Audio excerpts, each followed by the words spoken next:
ये देह पिंड चाहे पुरुष शरीर हो चाहे स्त्री शरीर हो, कोई खास बात नहीं इसमें। इसमें खास बात है भगवान की प्राप्ति कर लेना। खास बात है तुम्हारा चिंतन दिव्य हो जाना। खास बात है इस शरीर से सबकी सेवा बन जाए। माता पिता भाई बंधु परिवार समाज राष्ट्र धर्म भगवान सबकी सेवा बन जाए तो ये शरीर सार्थक हुआ। नहीं क्या मांस का पिंड है, रक्त संचरित नस नाड़ियां हड्डी त्वचा और इसमें जो डालो मलमूत्र बन गया। जितने द्वार हैं उनका सबको परिचय है ही है। कौन से सुख के लिए परस्पर शरीर में आकर्षण होता है?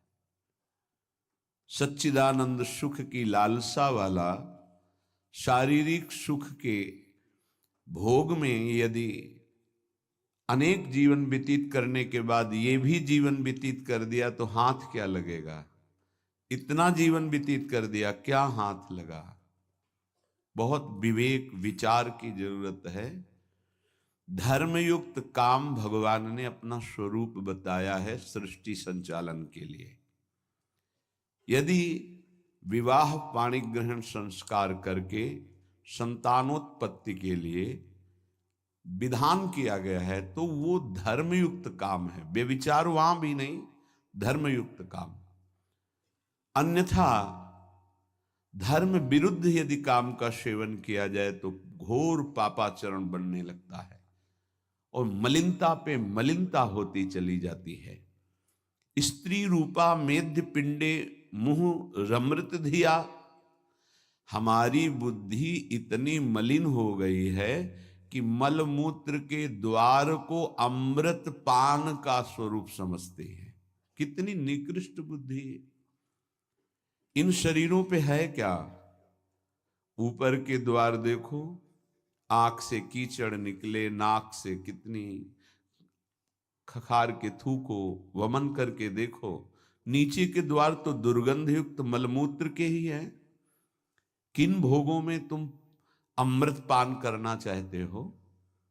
स्त्री रूपा मेध्य पिंडे मुहु रमृत धिया नित्य लोलुभ्यमानम। नित्य तुम लुभायमान हो रहे हो कि अगर ये शरीर भोगने को मिल जाए, ये शरीर मिल जाए तो हमारा जीवन धन्य हो जाए। नित्य लोलुभ्यमानम है क्या? थोड़ा विवेक से विचार करके देखो। धर्मयुक्त संतानोत्पत्ति के लिए भगवान ने आदेश किया है। मनमुखी चाल चल करके मनोरंजन करने के लिए ये नहीं बना हुआ है। फंसते चले जाओगे। अमृत की लालसा से मृत होते चले जाओगे। तुम्हारे विचार मृत, तुम्हारे आचरण मृत, तुम्हारा शरीर मृत, तुम्हारी चेष्टा मृत, क्योंकि मृत लोक में, इसका नाम मृत्यु लोक है और खोज रहे हो अमृत। चक्षुर्न क्षुद्र जीवैरपि विहितो। ये नेत्र मिथ्या रूप में लुभायमान हो रहे हैं। चमड़ी ऊपर से गोरी पीली जैसी भी, उसी में हम आसक्त हो रहे हैं। इतने आसक्त हो रहे हैं। परसों एक नवयुवक भाई प्रश्न एकांतिक में कह रहे, जिया नहीं जा रहा, हमको हमारी मित्र ने धोखा दे दिया और हालत भी ऐसी थी कि करुणा लग रही थी कि कृपा करें प्रभु और इनकी बुद्धि को इस दलदल से निकालें। वो जीवन से हारा हुआ व्यक्ति बैठा हुआ है केवल एक बात में कि उसको उसके किसी मित्र ने, मतलब स्त्री शरीर ने उसको धोखा दे के दूसरे से ब्याह कर लिया। धोखा दे के मतलब मन की गति है, इसमें धोखा और सही का क्षेत्र नहीं है। ये तो विचरण करता रहता है, आज ये आज ये आज ये। इसका कोई बिरला इसकी इस गति को रोक दे, वही साधना परायण साधक कहा जाता है। पर ऐसा नहीं होता है। जहां तुमसे बढ़कर कोई मिला तो वहां दृष्टि उसकी जम जाएगी, तुम्हें छोड़ देगा। संसार का खेल यही है। तुम्हारा प्यार अगर सही ठिकाने पे पहुंच जाए तो सार्थक हो जाए। वो प्यार मूर्ति प्रेम के खिलौना दो खेलत हैं प्रेम खेल प्रियालाल, इनसे प्रेम हो जाए तो निहाल हो जाओगे। पर इनसे प्रेम करने के लिए कठिनता है। पहले सर्वत्र से राग हटावे तो इनसे प्रेम होता है, अन्यथा नहीं। सर्वत्र की ममता बटोर कर इनके चरणों में तब प्रेम होता है। बोले नेत्र दूषित हो गए बस यही देखते हुए। यही दुर्दशा है जीव की। सामने भगवान हैं चराचर जगत के हृदय में, उनको कोई नहीं देखना चाहता, और बाहरी केवल चमड़े को देख करके हम आकर्षित हो रहे हैं।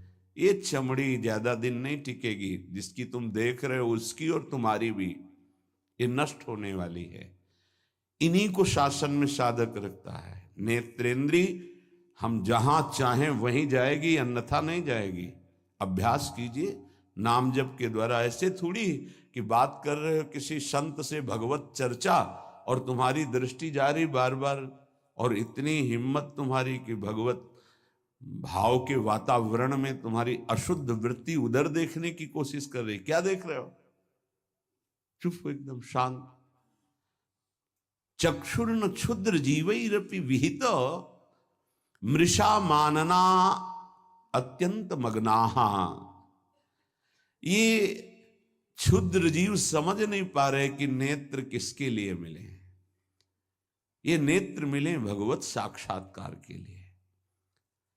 ये विचार करो 5 मिनट आंख बंद करके, अगर ऐसे ही तुम्हारी आंखें छीन ली जाएं तो सोचो कैसा तुम्हारा जीवन होगा।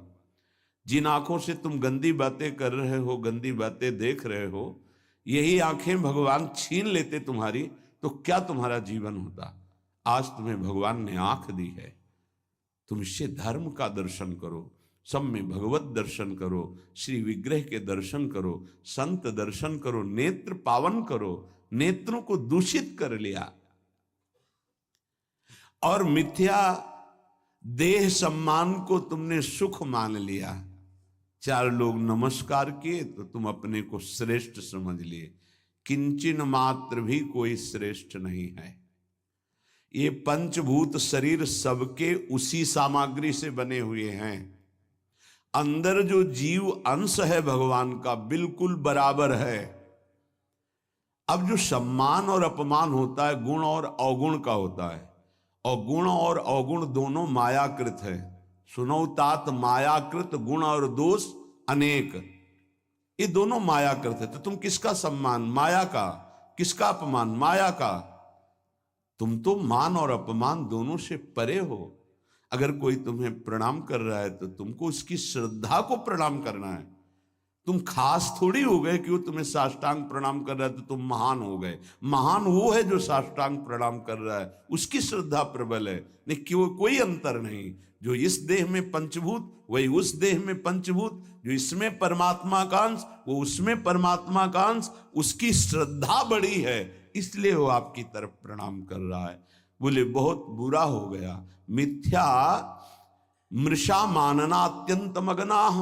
मैं झूठ मूठ अपने को बड़ा मानकर सम्मान प्राप्त करने की लालसा, सम्मान स्वीकार कर लिया तो हृदय अपवित्र हो गया। बड़ा मन है, फंसाता रहता है, वो मकड़ी की जाल की तरह। फंसने वाला नहीं जानता है। संत सदगुरुदेव शास्त्र इनकी सूत्रों को जब स्वीकार करे तो पता चलता है मैं फंस रहा हूं या मुक्त हो रहा हूं। श्रीपाद कह रहे हैं कि देखो जनेन्द्री ने फंसा दिया काम भोग में, नेत्रेंद्री ने फंसा दिया रूप में। सच्ची अगर सावधान न रहे तो ऐसे ऐसे फंसाव हैं कि जीवन ही नष्ट हो जाता है, पूरा जीवन। अब उसको लाख समझा रहे थे, कुछ समझ में नहीं आ रहा था। बस वो ये समझ रहा था कोई आशीर्वाद मिल जाए, जादू टोना मिल जाए कि वो जो हमारी मित्र है वो वापस हमको मिल जाए वापस। बस उसको इतना ही लक्ष्य था। और हम ज्ञान विज्ञान वर्णन कर रहे थे, सुन बैठा था केवल, क्योंकि समझ में आता है ना आप हमारी बात पकड़ रहे हो कि नहीं पकड़ रहे। नेत्रेंद्री ने रूपों में फंसा दिया। हृदय मलिन हो गया सम्मान प्राप्त करने की लालसा से। और कह रहे जिभ्या मिष्टान्न निष्ठा विरमति न मनाग वित्त सग्रंथनुचितम। जबान आ गई भोजन के स्वाद में, ये मिष्ठान्न है, ये चटपटा है, ये बड़ा स्वादिष्ट है। जिभ्या रसेंद्री यदि भोजन के स्वाद में मगन है तो राधा नाम सुधा रसम का स्वाद नहीं ले पाएगी। उचित आहार जो भगवत प्रसाद रूप है उसको डाल लेते हैं, उसके प्रति हम आसक्त नहीं होते, स्वाद दृष्टि नहीं रखते। पूर्व के संत भगवान के दर्शन होते थे, खप्पर रखते थे नारियल का, नारायण नारायण, दाल खीर रोटी जो भी मिला खप्पर में डाला मिलाया। स्वाद से मतलब नहीं, प्राण पोषण से मतलब है। और यहाँ धनिया की चटनी अलग, टमाटर की चटनी अलग, भरौआ मिर्च अलग, ये अलग ये अलग, तो फिर राधा नाम सुधा रसम भूल जाओ। ये 2 अंगुल की जबान है, बस इतने में सारा खेल है। यहां से नीचे उतरने पर कोई स्वाद नहीं है, भाई इतने में घुमाने का स्वाद है, और अच्छे अच्छे इसी में फंस जाते हैं। जिसकी रसेंद्री विजयी नहीं हुआ रसेंद्री से, वो हर इंद्री का विजयी होने पर भी विजयी नहीं माना जाता। रसेंद्री विजयी जनेन्द्री विजयी जरूर होगा, और रसेंद्री जनेन्द्री विजयी संपूर्ण इंद्रियों का विजेता माना जाता है। धैर्यवान उसे ही कहते हैं जो 2 इंद्रियों को काबू में कर ले, रसेंद्री और जनेन्द्री। रसेंद्री मिष्टान्न आदि भोग पकवान पाने के लिए लोलुप जीवन हो गया, पेट बढ़ करके छाती से 1 बीता ऊंचा हो गया है, उठने बैठने में दिक्कत होती है, पर पाने के समय और कितना अधिक पाया जा सके, ये स्वाद वो स्वाद वो स्वाद कितना पाओगे, मर जाओगे पाते पाते, फिर भी तृप्ति नहीं होगी। बहुत विचित्र वासना है, बहुत विचित्र वासना है। चित्त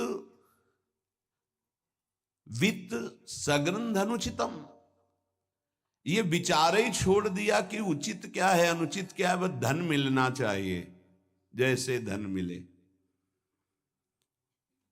सच्ची बात, आज चरित्र भगवत धर्म मर्यादा इसका महत्व धीरे धीरे समाज से हटता जा रहा है, धन का महत्व होता जा रहा है। जैसे धन की प्राप्ति हो, चाहे चरित्र का नाश हो, चाहे धर्म का नाश हो, चाहे जीवन का ही क्यों ना नाश हो जाए, क्या दुर्दशा है।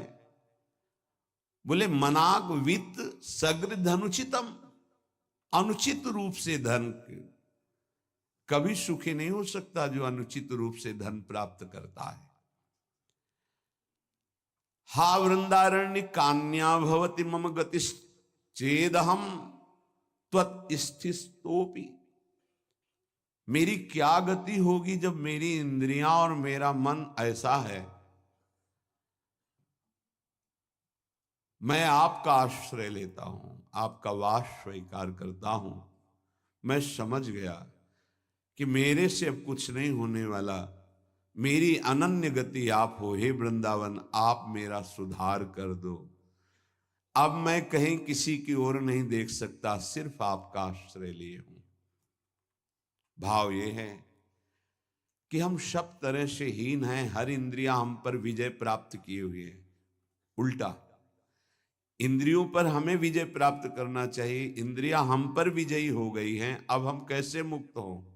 तो बोले धाम का आश्रय ले लो, बड़ा महत्व है। धाम कृपा करके आपको सत्संग प्रदान करेगा। यदि आप सत्संग के अनुसार सुलझ के चल पावे तो क्या होता है, जन्म जन्मांतर से मलिन बुद्धि होती है और बहुत भागती है बुद्धि। जैसे जंगली नील गाय देखा हो, गर्दन उठाई भागती चली जा रही, ऐसे ये भागती बुद्धि। अगर इसको कोई रोक सकता है तो गांव में एक लंगड़ बांधा जाता था, लंगड़ समझते हैं, दो टांगों के बीच में एक मोटा सा लकड़ी का, अब वो भाग नहीं पाएगी ऐसे। गुरु कृपा, गुरु आदेश, गुरु शासन, ये बुद्धि के ऊपर लंगड़ का काम करता है। तुम्हें पता ही नहीं गुरु के हृदय में अनंत माताओं जैसा प्यार होता है। जैसे भगवान गाली देने वाले को भी परम पद देते हैं, उन्हीं के दास हैं वो। किसी का अमंगल संत के द्वारा, गुरुदेव के द्वारा नहीं। आपका विचार, आपकी सोच आपको अमंगल के रास्ते पे खड़ा करके और ऐसा धक्का देगी कि शायद है फिर बचा पाने की स्थिति न रह जाए। सगर के जो पुत्र 60,000 थे, भगवान कपिल देव जी का अपराध कर दिया, आश्रम को विध्वंस करने लगे। घोड़ा वहीं बंधा हुआ था, किसी ने बांध दिया था, उनको पता भी नहीं था। उनको लगा कि इन्होंने ही ऐसा किया होगा, हमारा विश्व विजेता घोड़ा इन्होंने पकड़ लिया। बड़ा उपद्रव किया। कपिल भगवान ने कोई शाप नहीं दिया, उनकी तपोशक्ति ने उनको नष्ट कर दिया, भस्म कर दिया। जिनके उद्धार के लिए उन्हीं के वंशजों में क्रमशः आराधनाएं हुई, फिर पर सिद्ध कर पाए भगीरथ जी, और भगवती गंगा को लाए और अपने पुरखों का उद्धार किया। जो थोड़ा भी अपनी बुद्धि को तुम भगवत मार्ग से विमुख करोगे, वो आपको फंसाने के सिवा और कोई मार्ग नहीं बता सकती। यहां समिटना है, अपने अस्तित्व को मिटा देना है, प्रभु के चरणों में पूर्ण आश्रित हो जाना है और जीवन मुक्त हो जाना है। ये रास्ता है। यदि हम भगवत मार्ग के पथिक हो करके थोड़ा भी अपने मन के अनुसार चलेंगे तो मार्ग बदल जाएगा। गुरु आज्ञा तज करहि जे बान, यह अधर्म यह सब हानि, कान न रसिकन मेरा है। पर जैसे जंगली नील गाय होती है ना, उसको ऊपर कोई शासन बर्दाश्त नहीं। वो जब दलदल में फंसती है तब उसकी चाल रुकती है, अन्यथा नहीं। तो माया प्रपंच का दलदल जब ऐसी बुद्धि वालों को रोकता है, तब उनको याद आता है कि क्या मैं कहीं गलत मार्ग पर चल पड़ा क्या। पर जब तक फंसता नहीं तब तक उसे पता ले चल। माया ऐसी बचाव पक्ष से उसको ले जाती कि इतनी दूर पहले ले जाऊं कि ये लौट ही न सके, तब बात बनेगी। श्रीपाद कह रहे हैं कि सब इंद्रियों ने, मन ने हमको अपने अधीन कर लिया। अब तो हे वृंदावन आपका सहारा है। बनाया हुआ सिद्धांत है, रही मन देखी बड़न को, लघु न दीजिए डारी, जहां काम आवे सुई, कहा करे तरवारी। और सिद्धांत उन्हीं का बनाया हुआ है।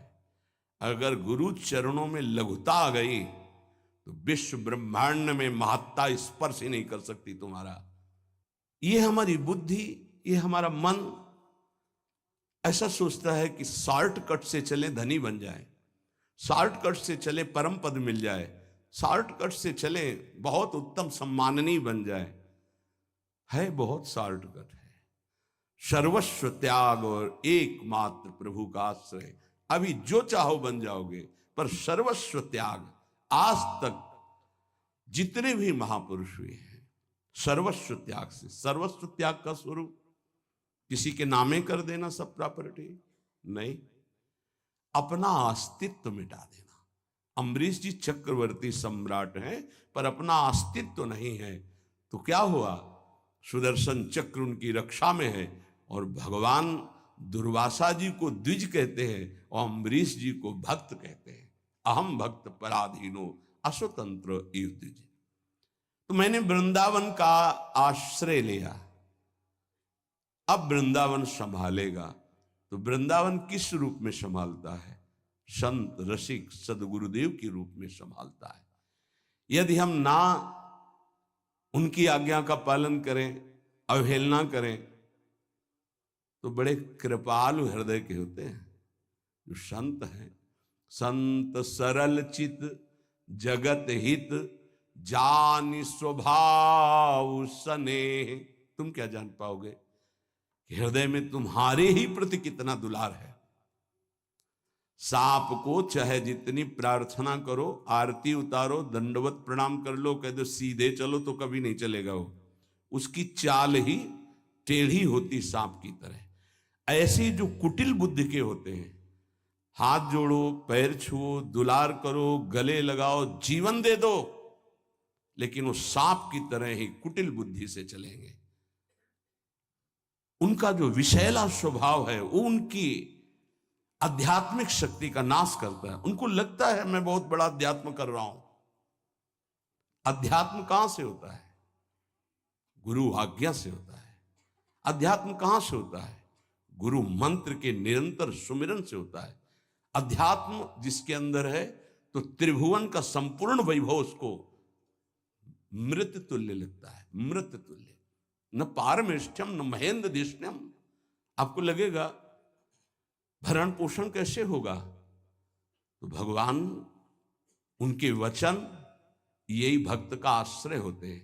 भगवान ने कहा अनन्यश्चिंत्यन्तो माम, तुम्हारी एक ही जिम्मेवारी है, तुम केवल मेरा अनन्य चिंतन करो। और जो अनन्य चिंतन करता है, ये जनाः पर्युपासते, जो ऐसी उपासना करता है अनन्य चिंतन से, तो योगक्षेमम वहाम्यहम, मैं उसके योगक्षेम का वहन करता हूं। अप्राप्ति की प्राप्ति और प्राप्ति की रक्षा ये मैं करता हूं। शुद्ध परमार्थ को जान लो, जीवन मुक्त हो जाओ, फंसने में देर नहीं लगती।